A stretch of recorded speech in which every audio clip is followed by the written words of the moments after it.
Hey everyone. So I'm going to attempt to make a video here tonight to kind of explain how I got into keeping tarantulas, but of course in order to do that, I have to go back in history to when I was a little boy and kind of give you my background on animal husbandry. I've been around animals all my life.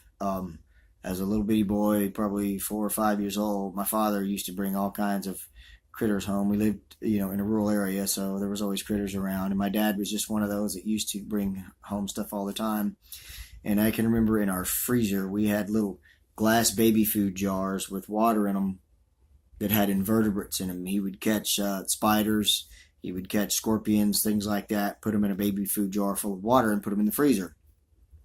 And my mom used to fuss at him all the time because they used to creep her out. He used to keep them in a little rack in the door. So as soon as she opens the door, they're right there by her head. She hated it. Mom did not like creepy crawlies. In fact, I can remember one time we heard her scream, came in the kitchen, and she's on top of the kitchen table.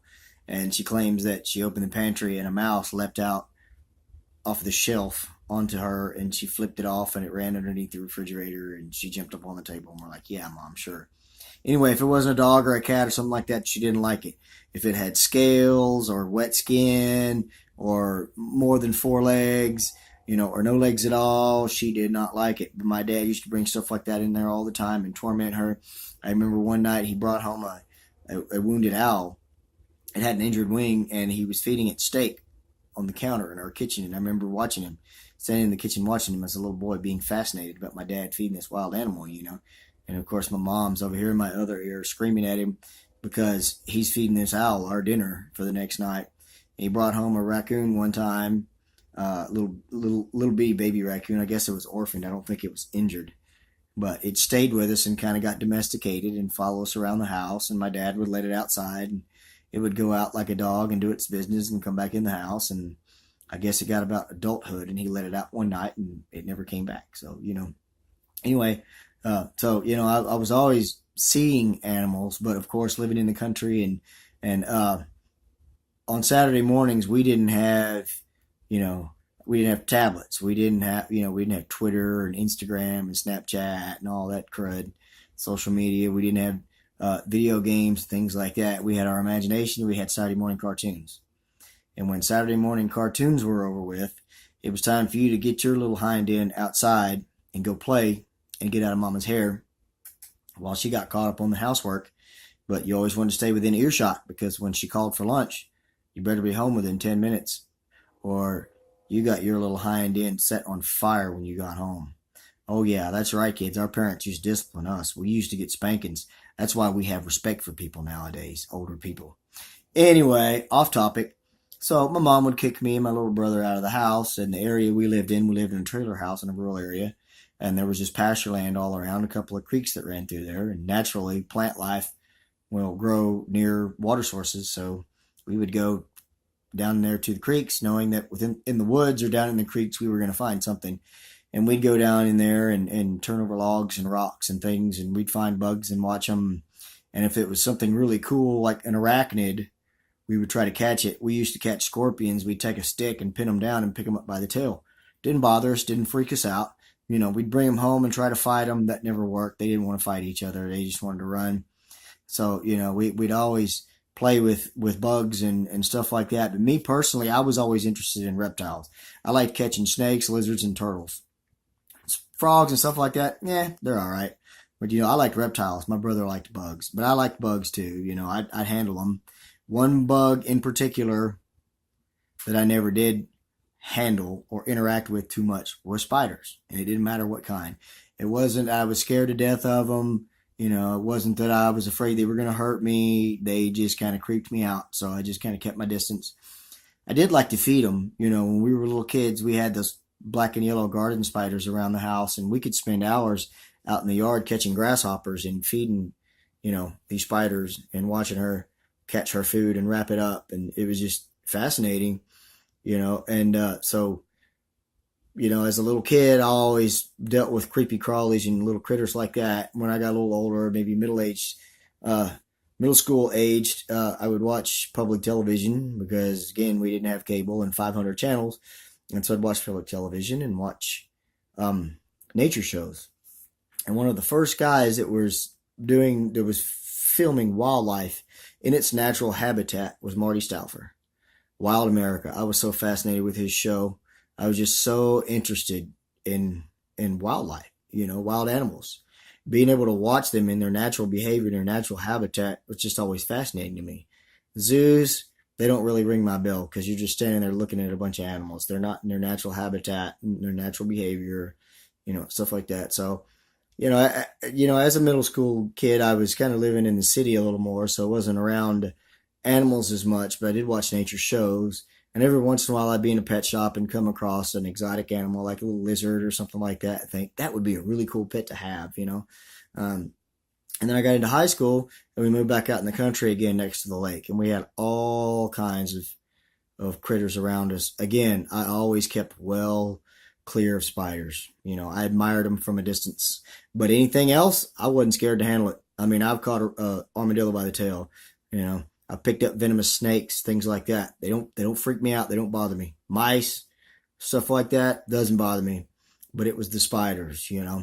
But I remember when I was probably 13, I was in a pet store and I see this big fuzzy spider in a enclosure.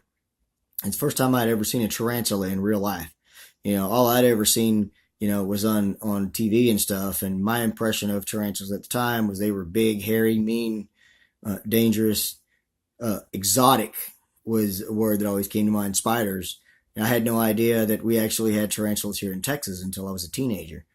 But anyway, so I saw this thing and I'm like, what in the world? That's a tarantula. And I had a couple of friends with me that were there and they knew a little bit more about them. They were like, yeah, I think it was a rose hair because that was about the only thing that was available in the hobby at the time. They were like, yeah, that's a rose hair. They're really cool, but their hairs will make you itch. And I'm like, what? What do you mean their hairs will make you itch? I never did get one, of course. Naturally, my folks would have never let me have one. But, I've always been around animals. And later on in life, teenage years and on in my 20s, I worked on farms and ranches and, interacted with livestock, dogs, cats. I've always had those. And, any other animals. But spiders, I always gave a healthy distance. But somewhere in the back of my mind, I always thought it would really be cool to have a pet tarantula. Because, think about it.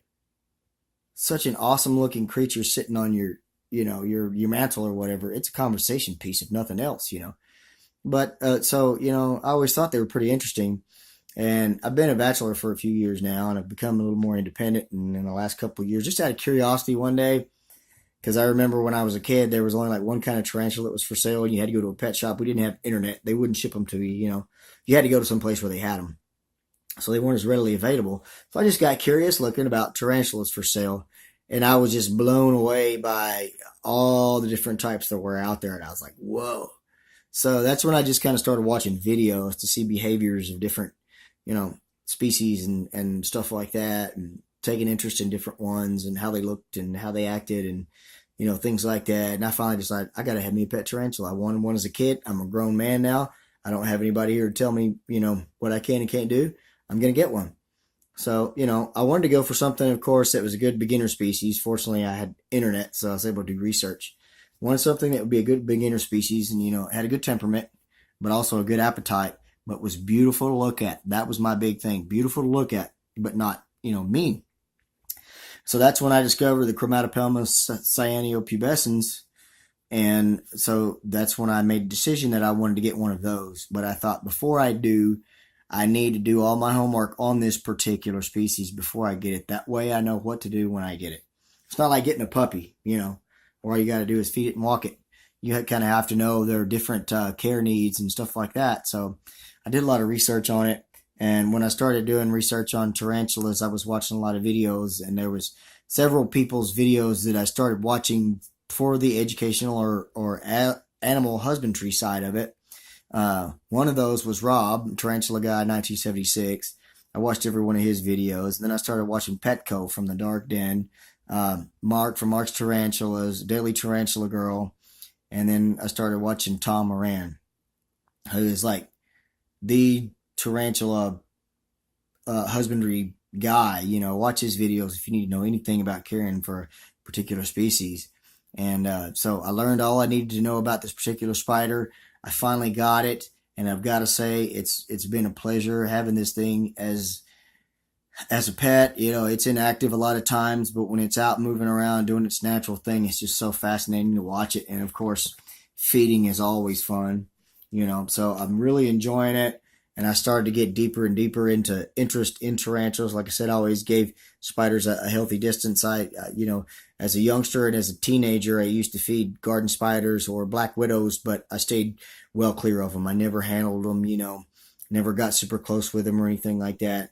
And then I started, doing research on tarantulas, and I realized that spiders are not the eight-legged freaks or the deadly beasts to be feared that we think they are. Honestly, like I used to hear all the time as a little kid about all kinds of other creatures, it's more scared of you than you are of it most of the time. So they're really fascinating animals.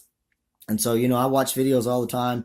Well, one night, back to Tom Moran, I was watching a video by him. It was a review and husbandry video on the Harpactira pulchripes, the golden blue leg baboon. I always had my reservations about old worlds because I'm a beginner and they tend to be faster, more aggressive, and have a higher venom level than the new worlds. So I just kind of steered clear of them until I saw this video on this one and saw how chill it was and how beautiful it was and how it's not near as fossorial or living underneath the ground as a lot of those other old world species are, so that you can look at it and watch it a lot more. And just by watching this video, I fell in love with this spider and I thought, I've got to get one. So I got one. And I've had it for about a month now. It's still a sling. It's probably about an inch and a half. It just molted. If you watch my videos, you know this.